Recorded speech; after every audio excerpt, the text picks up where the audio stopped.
Welcome to this deep dive. Today, we're digging into something, well, maybe surprisingly practical from the Bible 1 Chronicles 23. Yeah, it's fascinating. We're not just talking ancient history here. Right. We're looking for those timeless ideas that can actually, make a difference in your life now. Exactly. The context is King David, he's older, and he's thinking about the future. Not just who takes the throne, Solomon, but how the temple service keeps running smoothly. So even a leader like David saw the need for planning ahead, for keeping things going. Absolutely. It shows that lasting success, especially in spiritual matters, needs real organization. It doesn't just happen. Okay, so that's our mission then, to pull out these practical nuggets from this old account, see how they strengthen faith today. That's the plan. Let's get into the core story of 1 Chronicles 23, what's actually happening. Lay it out for us. What did David do? Well, first big thing, he makes Solomon king. Sets that up clearly. Then he gathers the Levites, the tribe set apart for temple service. Okay, the Levite. Yeah. He numbers the men, 30 years old and up. And it's 38,000 of them. 38,000. Wow. It's a significant number, but the crucial part isn't just counting them, it's what he assigns them to do. Their roles actually shift a bit. Right, not just a head count. Yeah. So what were these specific roles? We have it all the same job, I take it. Not at all. He breaks it down very clearly. You've got 24,000 whose job is basically overseeing the work of the Lord's house, the general management. 24,000 just managing things. Okay. Then another 6,000 are appointed as officers and judges. Think administration, legal matters within the community related to the temple. So like logistics and admin. Important stuff. Very important. Then 4,000 gatekeepers, security, access control. Right. And finally, 4,000 musicians. Their whole job is praising the Lord, and get this, with instruments David himself had specifically made for this purpose. 4,000 musicians. That's quite an orchestra and choir. Shows the importance placed on praise, doesn't it? It really does. The level of detail is amazing. It wasn't just go serve. It was you do this, you do that. Real structure. And how were they organized within those roles? Was it family-based? Yes, exactly. David organized them according to the main families descended from Levi, Gershon, Kohath, and Merari. The text even lists some descendants. Okay. And it makes a point to reaffirm the special role of Aaron and his sons, the priests.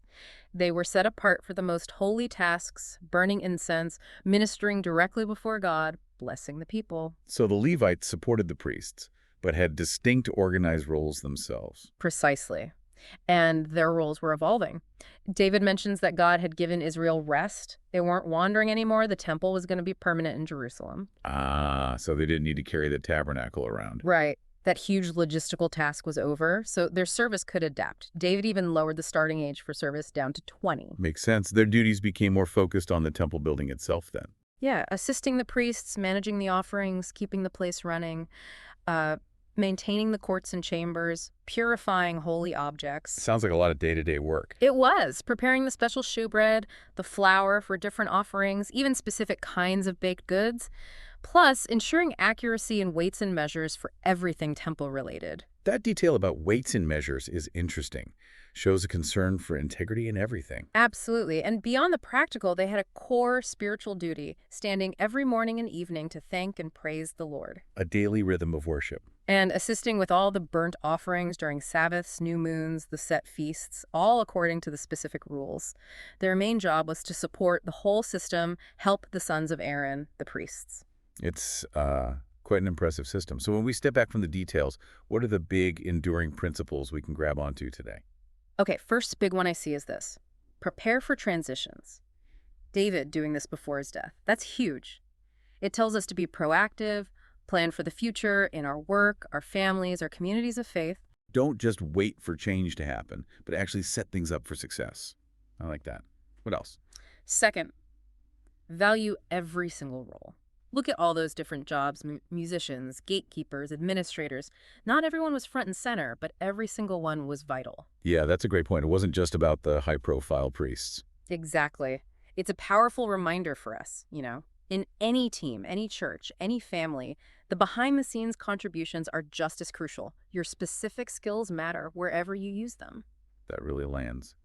Okay, what's a third takeaway? I'd say serve with excellence. The sheer detail, the care David took making special instruments, specific roles, precise measurements. It shows that our service, our worship, shouldn't be casual. It deserves our best, our full attention. So being intentional about how we serve or worship, not just that we do it. That's it. Bring quality, bring focus. How can you approach your own acts of service or worship with that kind of dedication? It demonstrates commitment. Okay, intentionality. And is there a final principle from David's example here? I think it's about leadership as stewardship. David isn't just thinking about his own reign. He's setting up Solomon and the Levites for long-term success, grounding it all in service to God. So true leadership is about empowering others, building for the future. Yes, investing in people, passing on values, ensuring the work continues and thrives beyond you. That's real legacy-driven leadership. Okay, those are 4 really solid points.